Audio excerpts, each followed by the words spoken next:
రణరంగంగా మారిపోయింది ఆంధ్రప్రదేశ్ రాజకీయ క్షేత్రం. మాటల యుద్ధం హద్దులు దాటి దాడుల దాకా వెళ్తోంది. మూక దాడిలా మారిపోతోంది రాజకీయ హింస. ఆధిపత్యం కోసం అగ్రనేతలు సామాన్య కార్యకర్తలను రెచ్చగొడుతున్నారా? రేపటి తరం భవిష్యత్తును బలిపీఠం ఎక్కిస్తున్నారా? అధికార మండతో సాగుతున్న ఈ విధ్వంసకాండ చివరకు ఎటు దారి తీస్తోంది? ఈ పరిణామాలు ఏపీ భవిష్యత్తుపై పడే ప్రమాదం ఉందా?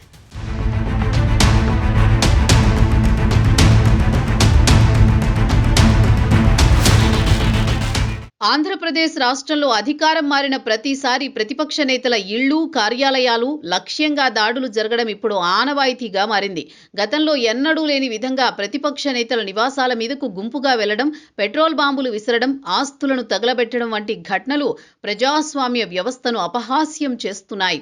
మంగళగిరిలో తెలుగుదేశం పార్టీ కేంద్ర కార్యాలయంపై గతంలో జరిగిన దాడి నుంచి మొదలుకొని తాజాగా మాజీ మంత్రుల ఇళ్ల ముట్టడి వరకు అన్నీ ఒకే తరహా వ్యూహాన్ని ప్రతిబింబిస్తున్నాయి. ఇవి కేవలం ఆవేశంతో జరిగిన ఘటనలు కావు. ప్రత్యర్థి వర్గాన్ని శారీరకంగా, ఆర్థికంగా దెబ్బతీయాలనే వ్యూహం ఇందులో స్పష్టంగా కనిపిస్తోంది. అన్నింటికంటే ఆందోళనకరమైన విషయం ఏంటంటే, ఈ దాడులను కస్టడీ చేయాల్సిన అగ్రనాయకత్వం వాటిని ప్రత్యక్షంగానో పరోక్షంగానో ప్రోత్సహిస్తూ ఉండడం. మా వాళ్లను తాకితే ఊరుకోం అనే హెచ్చరికల వెనుక హింసను ప్రేరేపించే సంకేతాలు వెళుతున్నాయి. సోషల్ మీడియాలో వచ్చే పోస్టులను సాకుగా చూపి వందల మందితో దాడులకు దిగడం ఏ రకమైన న్యాయమన్న ప్రశ్న వస్తోంది. కార్యకర్తల దాడులను సమర్థించడం లేదా వాటిని ప్రజా ఆగ్రహంగా అభివర్ణించడం ద్వారా నేతలు వారికి ఒక రకమైన లైసెన్స్ ఇస్తున్న సంకేతాలు కనిపిస్తున్నాయి. దీంతో క్షేత్రస్థాయిలో చట్టమంటే భయం పోయి రాజకీయ అండతో ఎంతటి దారుణానికైనా ఒడిగట్టవచ్చనే బరితెగింపు పెరిగిపోతోంది. పోలీసు వ్యవస్థ సైతం రాజకీయ ఒత్తిళ్లతో ప్రేక్షక పాత్ర వహించాల్సి రావడం దారుణమంటోంది సామాన్య ప్రజానీకం.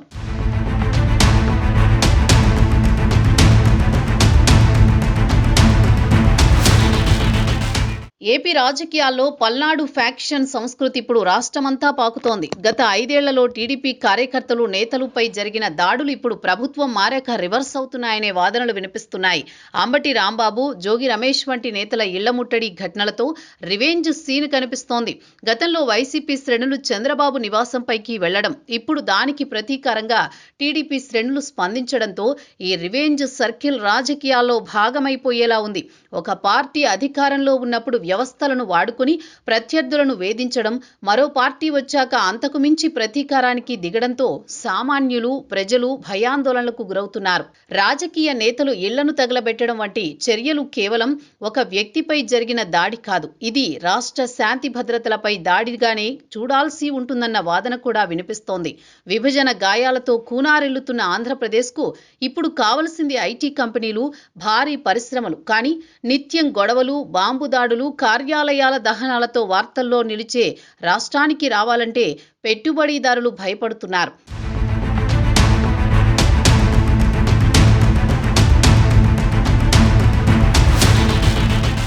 పక్క రాష్ట్రాలైన తెలంగాణ, కర్ణాటక అభివృద్ధిలో దూసుకుపోతుంటే ఏపీ మాత్రం కన్నుకు కన్ను, పన్నుకు పన్ను తరహా రాజకీయాల్లో కొట్టుమిట్టాడుతోంది.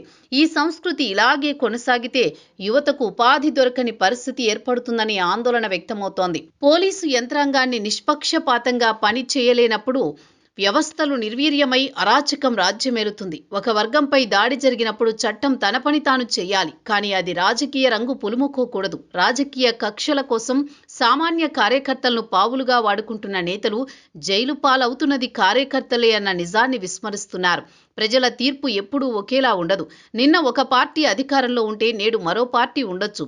కానీ ఈ దాడుల సంస్కృతి మాత్రం శాశ్వతంగా గాయాలను మిగులుస్తుంది. ఒకరి ఇల్లు కూల్చడం, మరొకరి ఆస్తులను ధ్వంసం చేయడం ద్వారా రాజకీయ లబ్ధి పొందవచ్చు, కానీ సమాజంలో విద్వేష బీజాలను నాటుతున్నామనే విషయాన్ని నాయకత్వం మరిచిపోతోంది. ఇప్పటికైనా రాజకీయ పార్టీలు తమ విధానాలు మార్చుకోకపోతే రాష్ట్రం అగ్నిగుండంగా మారే ప్రమాదం ఉంది. రాజకీయం అంటే నిర్మాణాత్మక విమర్శ కావాలి, కానీ నిప్పులు చిమ్మే విద్వేషం కాకూడదు. ఇది ఈ కాలపు నాయకులకు అర్థమవుతుందో లేదో.